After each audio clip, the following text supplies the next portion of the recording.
பாங்குடனே லைலத்துல் கதிர் கிடைத்த மாதம், அன்று சங்கையான திருக்குர்ஆன் வந்த மாதம், ஆன்மீக ஞானமெல்லாம் உயரும் மாதம், நல்ல மேன்மையோடு உடல் நலம் கிடைக்கும் மாதம், உகப்புடனே 30 நோன்பு நோர்க்கும் மாதம்,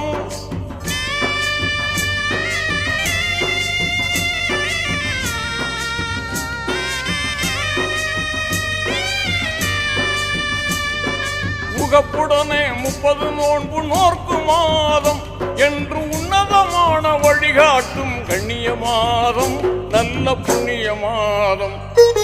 ரமலான் புனித ரமலான், ரமலான் புனித ரமலான்.